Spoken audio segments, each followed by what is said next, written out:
We awake each morning and go off during the weekdays to earn the living at various jobs and undertakings until we come to the weekend. And this seems perfectly acceptable to most people. However, more people die between 6 and 9 on a Monday morning than any other time of the week. So I do what I call a translation of the English language, and I spell that T-R-A-N-C-E with the idea that words cast spells. So when you translate that life sentence, you remember that awake is a funeral party for the dead. Mourning is the state you're in when you attend a wake. And you would have to be in a weekdays to earn the living, since urns are for the ashes of the dead. We call our jobs undertakings. Job itself is a Hebrew word for persecuted. And what we get at the end of this perverse bargain with life is the weak end of the deal, as we become progressively weakened ourselves. And so our most prevalent greeting to each other is hello, the reverse of which is, oh, hell. And at first, I suspected the hands of collusion entangling the language to foster illusion. And I think it's quite true that a culture's theology has a great deal to do with the word's etymology and how it evolves over time to combine incompatible meanings that may undermine the original thoughts it was meant to define. But now, I don't think it's planned, for the thing that I've found is that like concepts can gravitate toward the same sound and vibrate at the rate that our thoughts designate. Because words are electromagnetic vibrations whose fine alphabetic tintinnabulations can take on the tint of our true expectations, which they then imprint on our metal of mind, causing sounds to adhere when they're of the same kind. Scientific evidence that seems to support the notion that the world is round. The journalist's obligation when writing a story is to give equal column space to all sides, or half to one of each side. And if someone says the earth is round and someone says the earth is flat, at some point you're going to make a judgment. The earth is flat people is just flat out wrong. Right. I will not be giving them the attention. We're wasting time, and I'm not doing a service to in my role of informing the public. And so I think journalists are really smart people, and they're highly educated, and they're curious. They have the curiosity that kids have that they still have as adults. That's the other kind of branch of curiosity manifested in society, scientists and journalists. And that's a great thing to have. But at some point, invest your brain energy to recognize when something is fringe.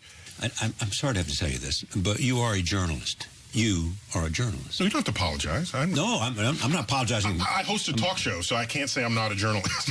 Well, not only that, you're in pursuit of questions. Yes. I agree that I'm a journalist, as are scientists who ask questions. The only part of the question we don't ask is the who. Here's the thing. If you had a political faction that insisted that we teach that the world is flat, and it's a conspiracy of scientists and others who published these pictures where the world was round. After a while, people would insist that you not teach that anymore. Well, let me say that the evidence for the age of the Earth is every bit as compelling.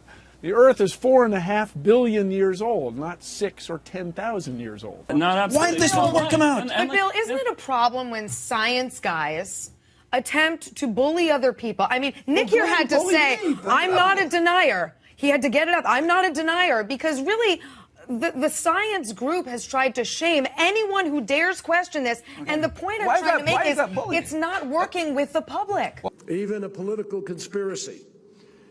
My friends, these people are so out of touch with science that they believe rising sea levels don't matter because in their view, the extra water is just going to spill out over the sides of a flat Earth.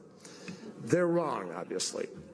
For the benefit of those who may still question the 97% of peer-reviewed studies on climate change, let me just underscore, you don't need to be a scientist to know that the Earth is round, that the sun rises in the east and sets in the west, and that gravity is the reason that objects fall to the ground.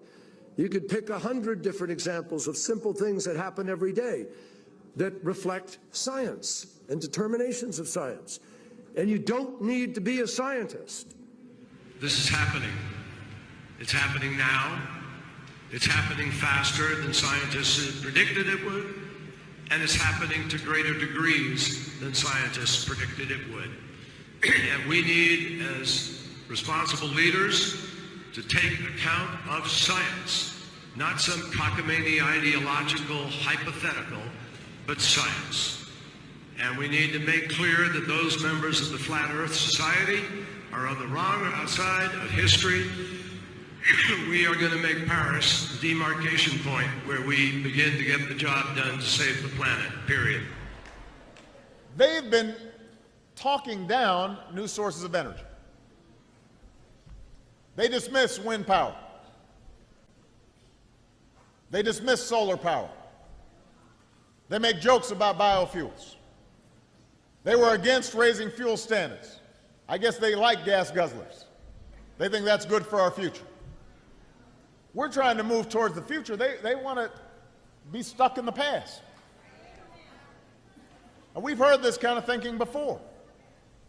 Let me tell you something.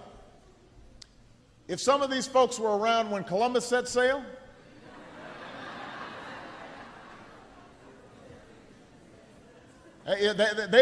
they must have been founding members of the Flat Earth Society. They would not have believed that the world was round.